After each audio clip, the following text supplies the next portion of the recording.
Okay, I'll start recording and we'll go over the question now. First question I would like to discuss is what is closure in JavaScript. So does anyone has any input on what is closure? John, Vinita? No, I don't. Sorry. No, no need to be sorry. Even I didn't know when during my mock technical interview, when interviewer asked me, I was like completely, I'm like, I heard it, but I don't remember right now. So closure is actually a very important interview question. John, do you want to say anything before I go ahead? My understanding of closures is just that it's a function where you define another function within it. Yes, that's true. That's not wrong, I would say. Basically, closure is an inner function that has access to the outer function's variable and scope. Variable and parameters. Best thing I think I can explain this is through the code block. We'll go over this code block to see actually what is closure, and I will be able to explain it better rather than just talking theory.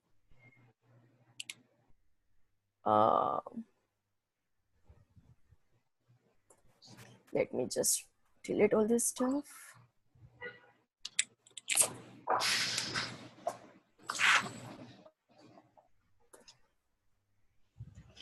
So basically, closure is the inner function. So here, if you guys can see, the function make full name is an inner function of the function show name, right? And show name has two parameters, first name and last name. It also has a variable name intro. So the make full name has access to both of it. It has access to first name and last name and name intro. Because here into the inner function make full name, we are going to return name intro, which is the variable of the outer function. Its parameter first name and the parameter last name. If we run it, we'll get my name is Michael Jackson. So inner function basically has an access to outer function's variable parameter, and it also has an access to the global variable, whatever is declared. Does it make sense? Yeah, it's just basically a function just inside another function that has access to the variables of the enclosing function. Yes, that's true. That's true. So it is basically just a function inside the function, but it has access to three things. First, its own variable, or if there is any parameter here, it will have access to that. Second, it has access to the outer functions variable and parameter. And third, if there is any global function, global variable, then it has an access to those global variable. If we see the another code block, let me go a little up. Yes. Let us see this one. I wrote down a couple of code blocks so that I can understand the process properly. Okay, let me delete these things.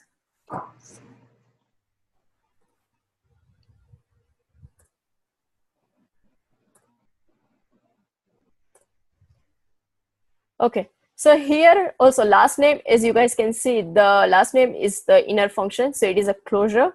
It has an access to name intro and the first name, but we also give parameter last name to the last name function itself, so it has an access to that too.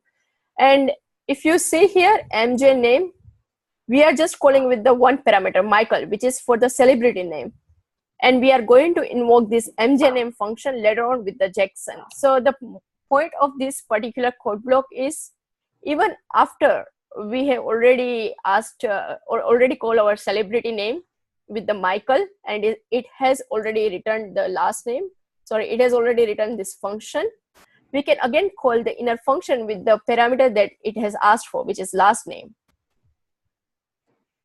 It's kind of interesting. You don't even have to have the return in there either. It's just like, sorry? You don't even have to return function last name. It just automatically does it. Like, here? You say I do not need to? No, you're right. I missed that. Okay, we can give it a try. No, you were right. I didn't even see that. I was just like, oh, okay. I thought you were saying I don't need it. I'm like, no. I thought it was just that's just how it worked. Like, no. You need to return something in JavaScript. So this is the last name that we are going to return. If you see here, when we run the inner function, with the JSON, we are going to return name intro, which is the celebrity is string, the first name and the last name, which is the parameter of it. So you can go it anyway. You can put all the parameters here. If you think your inner function needs one of the parameter, you can keep it here. It doesn't make any difference. If inner function, that is the closure, will have an access to that. Does it make sense? Yeah. If you guys have any questions, John or Vinda, feel free to interrupt me or ask it. Another point of closure is closure doesn't store the value, it stores the reference to the variable. What I'm trying to say is will be very much clear if we look at this particular code block.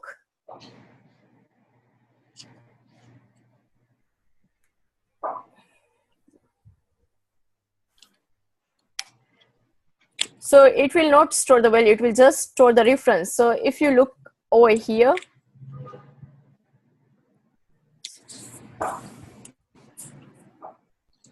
if you look here into the get ID closure, this particular function celebrity ID has two closure. One is get ID and one is the set ID. So if you look at the get ID, it is pointing that you need to return celebrity ID, which is over here. So point of this particular code block is it is not going to store the value of get ID, which is 999. It's not going to store that. It is just going to store that it needs to return the celebrity ID, whatever it is. So, and it also has another closure, which is set ID. Here we are giving one parameter with which we can anytime reset the celebrity ID, which is this one. So both of this has an access to this variable, which is declared into the outer function. Let's see that. So let me first of all comment these two things out. Okay. So now if we see get ID, it will give us 999, which is here inside. Now, if you guys can see here, we'll try to do set ID with 567, and then we will see what will it give us. 567, because with the set ID, it will reset the celebrity ID. So closure can also do it. Closure can read it and also set it. Also, as I said earlier, it will just refer to this particular thing. It will not store the value. Any questions on that? That's kind of interesting. You use var there. Is there say you're not supposed to use var anymore? Like, sorry? But you use var instead of like const or let. Like. Oh yeah, you can use like const. No, I would not prefer to use the const here because I actually changed the value of it. With the const, you cannot change the value. You have to let it be the way it is. So, sorry. If you use let, then would it work? It should work. Let should not be a problem. I can give it a try. I just wrote a blog post about this as well. Let me try it. Okay. It's like I think it should be perfectly fine, but it's like a controversy. You're not supposed to use var anymore. Like, yeah, so many people believe it. I think you are right.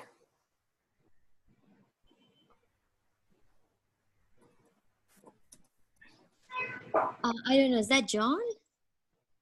Yeah. John? Yeah.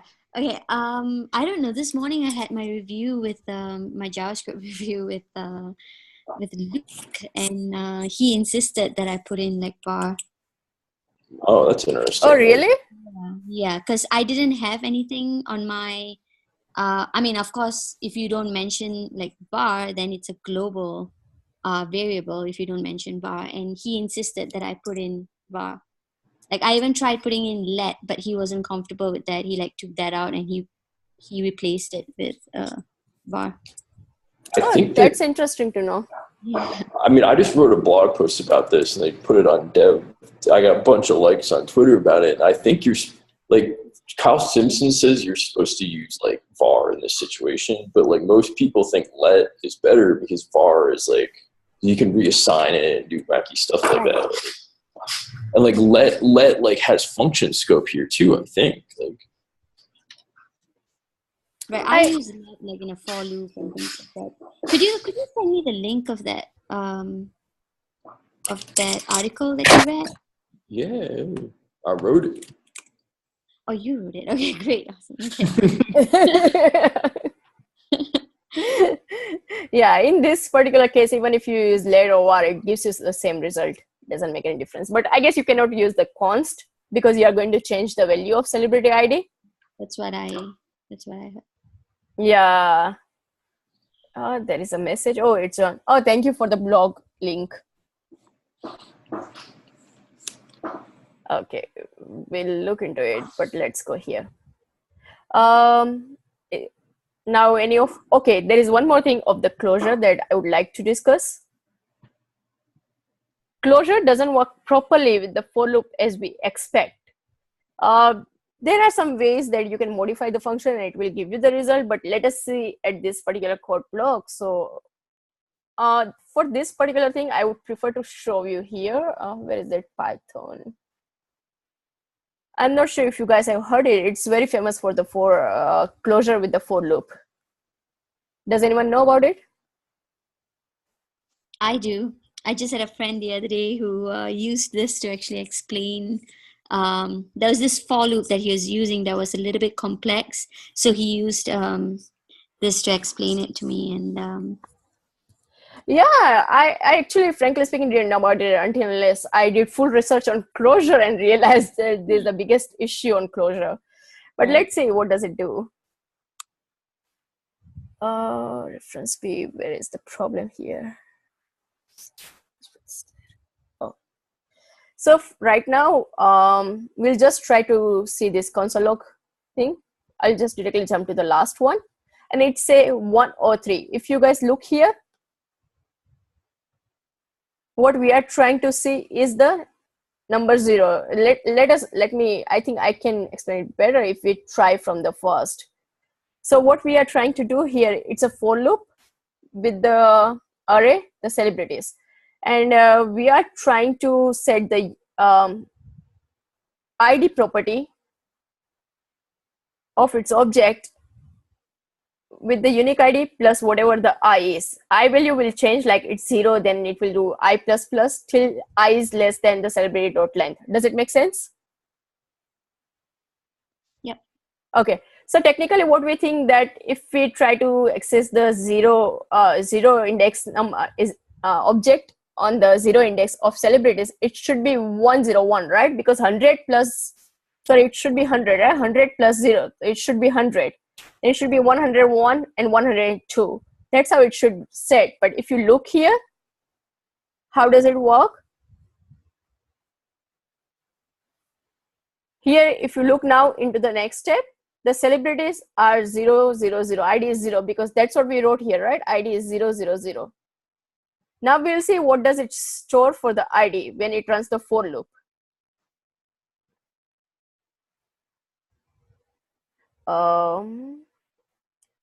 So now it is on the index 0 of that array. And it will now go to the for loop. If you guys see here, do you see that? I think you guys are familiar with this website, right? How does it work? Or anyone wants me to explain how does this website work? I'm okay. Okay. So if we look here, when we assign the celebrity whoever is index 0, because I is set at 0. So whenever we'll try to assign the ID of celebrity at index 0, it will actually store that particular function, which is the closure, instead of whatever the value of that return statement. So if you see here, Vinita or John, can you see here? It's not storing the value, it will store the function itself. Return unique ID plus I. So whatever is the I, whenever we'll call here, whatever is the I, it will put that. So after running this particular loop 3 times, I will be 3. This will run 3 times because I should be less than celebrities dot length, and I did write here, I believe, 3 objects, as you guys can see. So this particular for loop will run 3 times. The value of I will be 3 at the end of it. So for all of the ID into this celebrities array, it will be the same function. So it will give the same return value. Unique ID will be 100 and I will be 3 for all of this. Does it make sense? Because I know it is a little complicated. I had a little hard time understanding it. I'm guess I'm kind of confused because it's like, I thought you initially said that it's assigning the function to that place in the object. Yes, if you look here into the ID field, John, we are trying to reassign here, right? Yeah, do you see on the line 5? We are trying to assign the ID of whatever the I is to this value, right? So Yeah. that's what, if you look at the for loop, that's what we will think, that it will assign whatever the 100 plus whatever is the I. Suppose I is 0, so 100 plus 0 will be 100. So if I will be incremented to 1, then 100 plus 1, then it should be 1, right? So ID should be 100 for the first one, 101 for the second one, right? Yeah, but you're saying it's returning the entire function. It's not Yes, returning. that's what it is storing here. It's not storing the value, because if you remember, closure doesn't store the value. It just stores the reference. So this is the reference we are giving, right? Yeah, that makes sense. Like, yeah, closure does, that is the catch here. Closure doesn't store the value. It stores the reference to whatever the value you are trying to assign. So that's why if you look here, we can see here what it stored. It stored the function itself. And that's what, sorry, go ahead. it's possible to store functions and objects. Like, yeah, you can. So if you see, it will do the same thing for even third, for the Willis one. It has stored here function. It didn't store the value. So now our array has two elements, name and ID. The name is perfectly fine, but the ID, because of the for loop, is the function for all of those, and it's the same function. So if you try to call this function with if you see here, I did that. Okay, let me just. Okay. If you see here, I try to call the ID because I know it's a function, right? yeah. So I try to call the ID, and if you try to run the ID, sorry, go ahead, Vinita. Oh, no, I wasn't going to say anything, sorry. No, that's okay, no problem. I thought you had a question, so I stopped. Mm-hmm. But if you let us try to go forward, so you guys will understand that very well. So if you see here, it has stored functions for all of it. Now let's see where it is right now. So we are asking it to return celebrities at the end, right? So this is going to be our celebrity array. It will have name and ID, but name will be same as I said, but ID will be the function. So that's what it is returning. 0 is this, 1 on index 1, this is the value, on index 2, this is the value. Does it make sense? So it's not the unique ID and the I aren't being assigned those values. If you look here, the I is 3 at this time because this for loop is going to run 3 times, right? As the length of celebrity array is 3, so we have asked it to run till the I is less than celebrities dot length. So it is going to run 3 times, right? Mm-hmm. Yeah. So I is 3 and unique ID is 100 at this point, but those values haven't assigned here. Here is just the reference. So whenever we call the ID, whenever we want to see the ID, whenever we call this particular function, it is going to look, what is the unique ID? Okay, what is the I? I is 3. What is the unique ID? Unique ID is 100. So what it needs to return is unique ID plus I. So it is going to be 100 plus 3. So basically, because in the loop, you mentioned that you kind of assigned ID to a function, and that's the reason why in every loop it's returning a function. Yes, because we have created closure here, right? If you see here, this is a closure, right? Inside the for loop. Right. We created a function inside the for loop. This is the closure. So what is it is storing is the function itself. It is not going to store the value, as we discussed in the code block before this. Closure doesn't store the value. It just stores the reference to that particular value. Okay. So it knows that what it needs to return. It needs to return unique ID and I, but it doesn't store the value of unique ID and I. Yes, I. Okay. Does it make sense, Vinita? Yeah, it makes sense. Yeah, it does. John, you okay? Yeah, so when you call ID function, it's not going to return any of that. It's just going to return. No, when you call the ID function itself, at that time it will run and it will give you the value, because at this point it is just going to store the closure. It is just going to store the reference of that particular thing, that it needs to return unique ID and I. That's what it needs. It knows that it needs to return the sum of unique ID and I whenever you run this function. So that's what it is going to store. So whenever we are going to run the function, that's what it is going to do. It is going to return you the sum of unique ID and I, whatever is at that point. Just because for loop is going to run 3 times, I will be 3. For anything, if you try to console log out this particular array with ID 0, 1, 2, it will be 103 because I is 3 now, right? For loop ran 3 times and it's done. So I is 3. If you look here, I is already 3. So it's going to be 103 no matter what celebrity you call it on. Yes, that's true. So no matter which celebrity you want the ID for, it's going to be straight 103 because it is going to store the reference, right? So when you call for the ID, it is going to check, okay, what is I? I is 3. And what is 100? What is unique ID? Unique ID is 100. So I need to return the sum. So that's what it is going to return. It is going to return 103 for any of the object you ask. If you go weird. So, yeah, it is actually one of the bug, or you can say, or one of the catch, whatever you want to name it, but that's how it is. It is very unpredictable. If we see just the code block itself, we will assume that it will run perfectly fine and we'll get 100, 101 and 102, but that's not going to happen. Just because closures store the references, it doesn't store the value.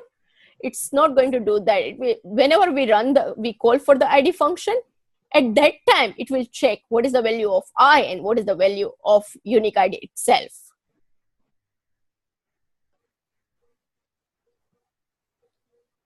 You guys okay? Yeah, I think it's just weird. It's just kind of weird to take in the. I know it's a lot. Frankly speaking, I studied this particular thing for like an hour or 2 to find out the exact cause and what is the solution. I know it's a little tough. I had a hard time understanding it before a few days. But if you guys have any question, feel free to ask. Otherwise, I will show you a couple of tricks that could work on this. But let me know if you have any question before we move on.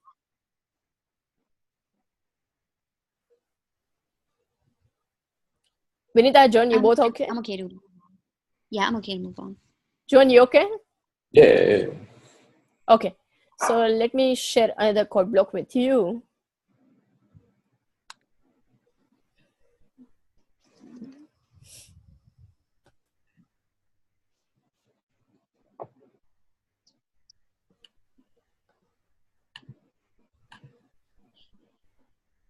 Oh, where we were. Okay, here. Let me edit the code.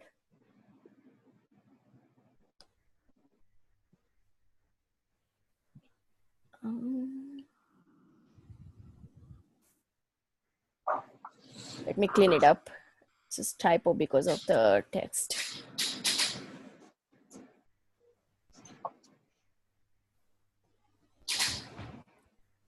Are these the type of questions you had to ask in the interview? Like, yes, actually, I was little lucky that I was asked to explain just the closure, but sometimes they ask you what is the problem with this code block using closure and what is the solution and stuff like that. Or maybe they ask you sometimes to explain in detail the example of closure and where it could fail and where it cannot.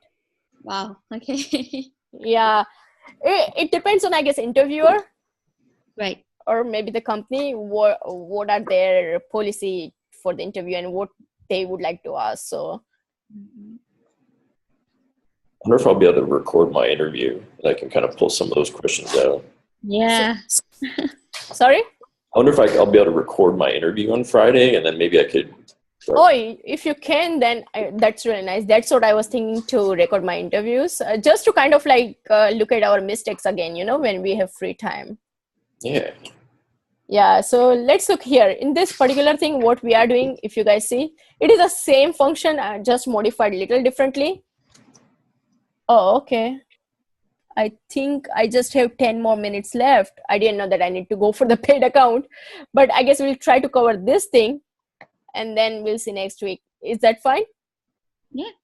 Okay. I'm sorry, I didn't know about this one. But let's see. If you guys see here, it is just like the previous code block. We declared we have declared the unique ID is going to be 100. But what we are doing right now here is we are returning a function itself and calling that function directly after that. If you guys see here, if you guys can see here, we are going to call this function which is going to return unique ID and j, right? So what it will do, it doesn't store, it cannot store the reference because we are calling the function right after that, right? So it is going to call the function, and whatever is the value of j, which is going to be 0, 1 or 2, it is going to store that particular value because we are going to call that function right there. I think a part of what's confusing me about this is the context in which that function is being called. Like, because Yeah. I understand that too, but it's like the whole, like, because you wouldn't just call celebrity ID creator. You would assign a value to that, and then you would call that function, right? Like, You can also do that way. I just try to do it to make a little more readable. But I can edit the code and we can also work like that. That's perfectly fine. I see. So with the original one, you would basically just call this function, and then that object would be returned. And for each celebrity in that object, it's going to be 103 because that's what was stored into the object.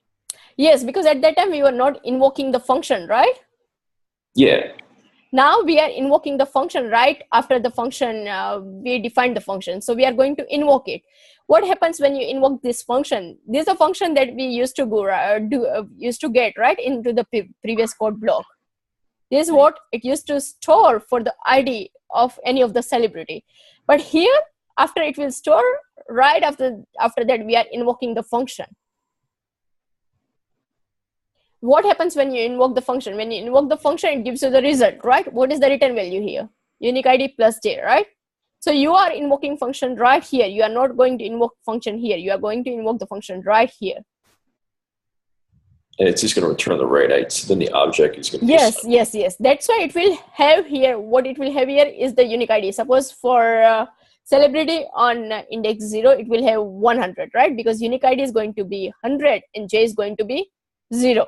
But we also have another, if you look at this particular things, this is the function, inside that this is the closure, inside that this is the closure.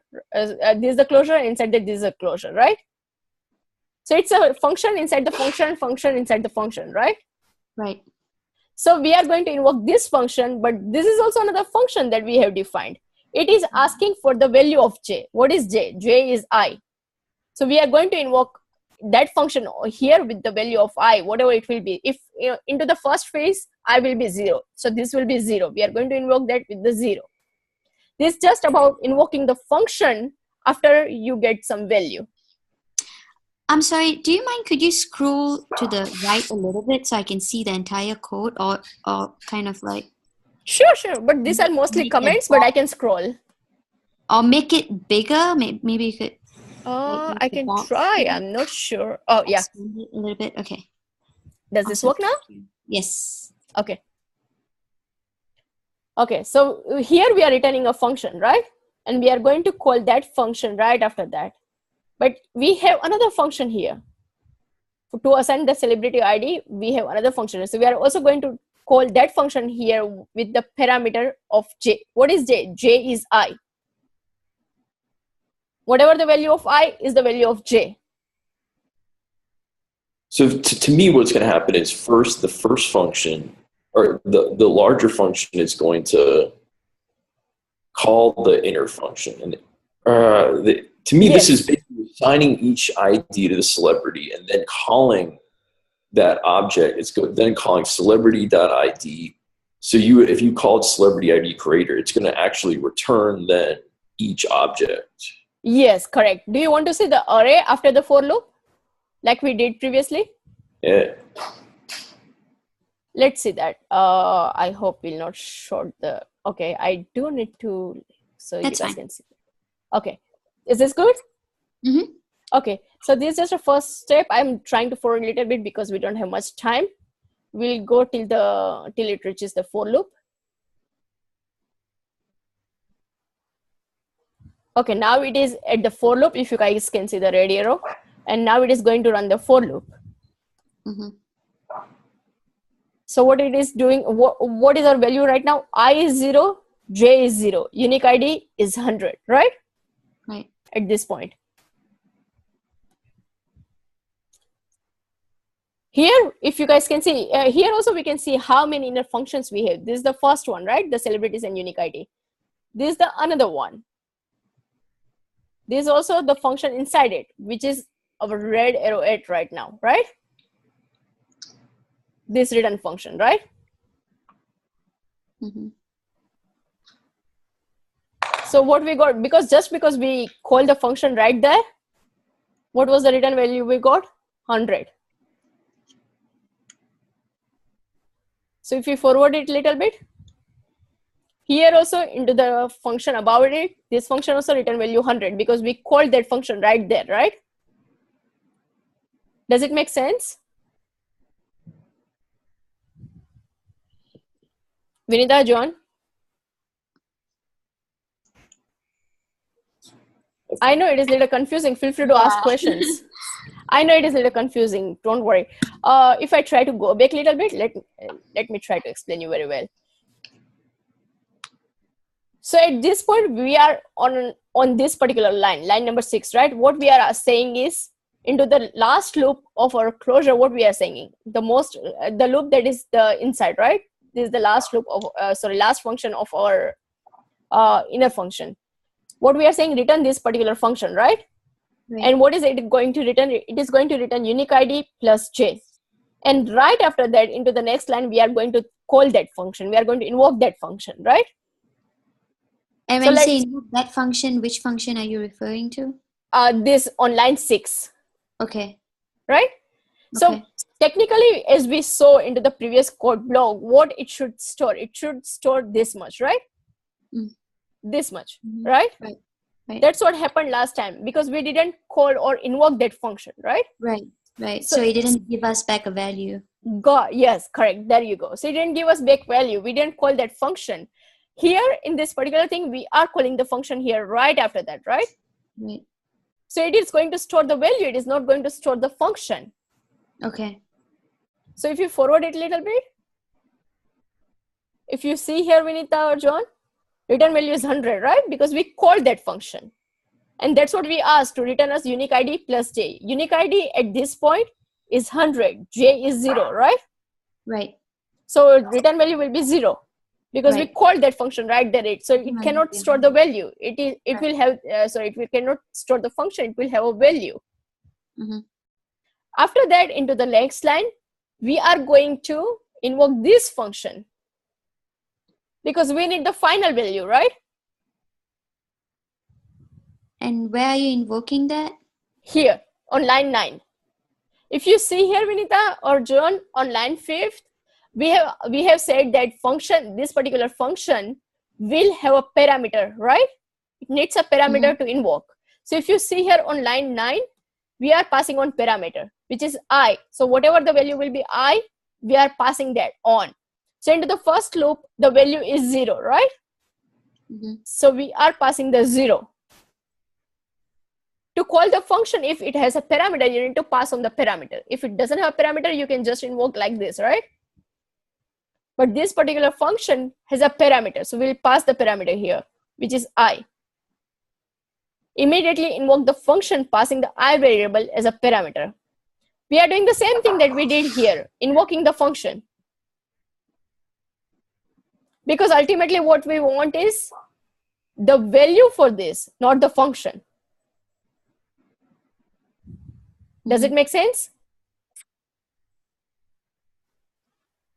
Yeah, kind of. I know. Go ahead, John. Why is the J and I different though? Yeah, the J and I is confusing me. Yeah. I actually saw this example on many websites. I didn't try. That's a very good question. We can actually try to edit J with the I and see if